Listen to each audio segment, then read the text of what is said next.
Un jour, je descendais un col dans les Alpes. Pour utiliser mon frein moteur, j'ai rétrogradé et il a fallu réduire fortement ma vitesse pour ne pas sursolliciter mes freins de service. J'ai modifié constamment les rapports de boîte pour rester dans les hauts régimes. J'ai vraiment eu l'impression de perdre du temps. Ce jour-là, j'ai regretté de ne pas être équipé d'un ralentisseur additionnel. Un formateur Renault Trucks m'a expliqué tous les avantages du ralentisseur Voith.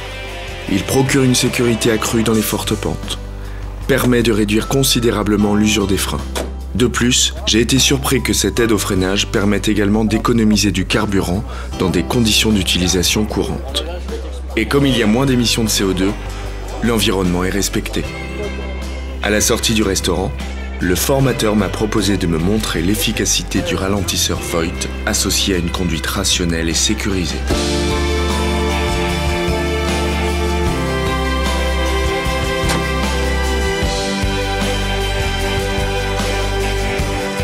Une conduite rationnelle et sécurisée, c'est avant tout avoir un bon comportement.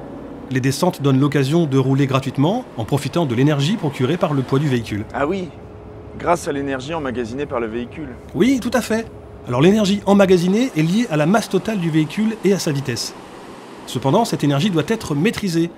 Il faut éviter une augmentation trop importante de la vitesse qui pourrait entraîner d'une part la perte de contrôle du véhicule et d'autre part le non-respect de la réglementation en matière de vitesse. Si tu actionnes le ralentisseur Voith, tu vas maîtriser plus précisément cette énergie.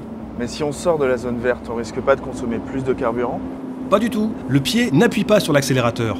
Donc, malgré le régime moteur élevé, la consommation de gasoil est à zéro. Mais pourquoi le régime moteur doit être élevé? Pour profiter au mieux de la combinaison frein moteur et ralentisseur Voith. Alors pour une utilisation optimale, il ne faut pas hésiter à monter à 2000-2200 tours minute. Un régime moteur élevé assure un meilleur refroidissement du ralentisseur Voith. Plus il est refroidi, plus il garde son efficacité. Et s'il n'est pas assez refroidi? Le ralentisseur est délesté légèrement et momentanément pour éviter la surchauffe du système.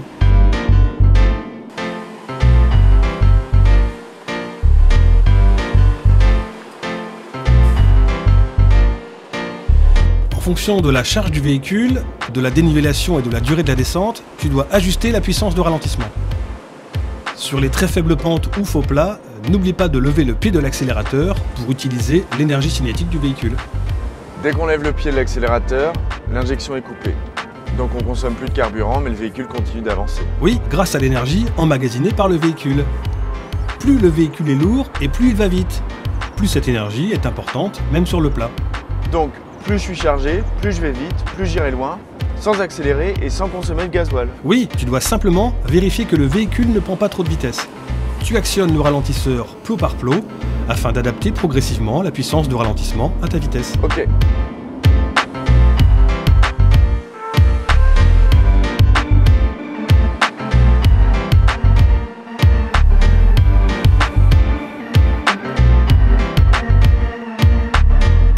Sur les pentes plus importantes ou plus longues, tu dois anticiper sur la prise de vitesse inévitable de ton véhicule. Dès le départ, tu rétrogrades et tu actionnes le ralentisseur progressivement. Au cours de la descente, tu maintiens la vitesse en augmentant ou en réduisant la puissance de ralentissement. Pour cela, tu disposes de 5 plots de réglage. Le premier plot correspond à une puissance de ralentissement minimum, le dernier plot correspond à la puissance maximum du ralentisseur. Si dans une descente, le véhicule continue de prendre de la vitesse, tout en étant déjà à la puissance maximum de retenue, à ce moment-là, il faut freiner énergiquement le véhicule avec les freins de service afin de rétrograder tout en maintenant le Voith activé. D'accord, c'est simple. Eh bien oui, avec le ralentisseur Voith, il est devenu facile de gérer l'énergie emmagasinée par le véhicule. Et si le régulateur de vitesse est enclenché? Dans ce cas, le rétrogradage ainsi que la mise en action du ralentisseur s'effectuent automatiquement. Et toi, tu l'utilises souvent? Bah oui, assez souvent. Le couplage cruise control et ralentisseur te permet de descendre confortablement et en sécurité. Cela s'appelle le cruise control intégral. Le cruise control intégral. D'accord.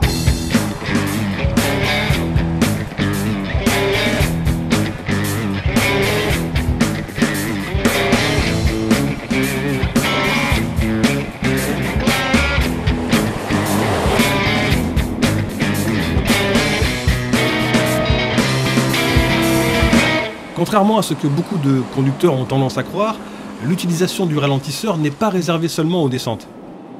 Tu peux l'actionner dès que tu approches d'un rond-point, d'un feu tricolore, d'un stop, d'un changement de direction ou de tout autre événement nécessitant un ralentissement, qu'il soit suivi ou non d'un arrêt. 9 fois sur 10, ça remplace mes freins. 9 fois sur 10, c'est énorme. Et oui, donc on use moins les freins. Donc le coût d'exploitation du véhicule est réduit. Tout à fait. La chaîne cinématique est nettement moins sollicitée et son usure est par conséquent réduite. Mais pour bien utiliser le ralentisseur, tu dois anticiper. Anticiper? Oui, tu dois utiliser la signalisation présente sur les voies et surveiller le flux de la circulation afin de déceler d'éventuels signes de ralentissement. Dès que tu dois ralentir, tu lèves le pied de l'accélérateur. Tu rétrogrades afin d'obtenir un régime moteur élevé et tu actionnes le ralentisseur par plots successifs. Ok. Et ça se passe comment avec la boîte automatisée OptiDriver? Le rétrogradage s'effectue automatiquement afin d'amener le régime moteur dans une plage de ralentissement efficace. Pour un plus grand confort et rapidité d'action, on peut utiliser le mode max de la commande du ralentisseur. D'accord, c'est simple.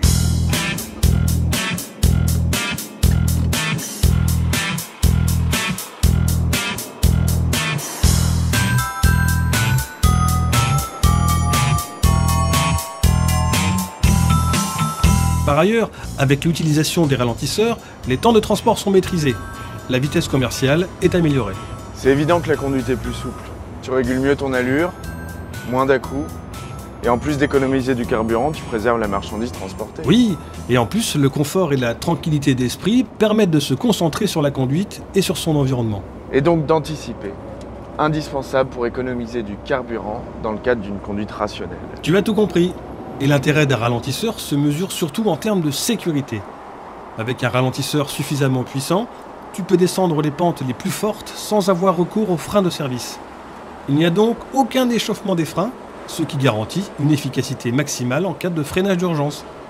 De plus, mieux maîtriser son allure permet une conduite plus coolée, ce qui améliore ta vitesse commerciale. Oui, l'utilisation régulière et adaptée du ralentisseur est indéniable. Pour l'environnement, c'est tout bénéfice également. En sollicitant beaucoup moins les freins, on contribue à diminuer sensiblement l'émission de poussière nocive dans l'atmosphère.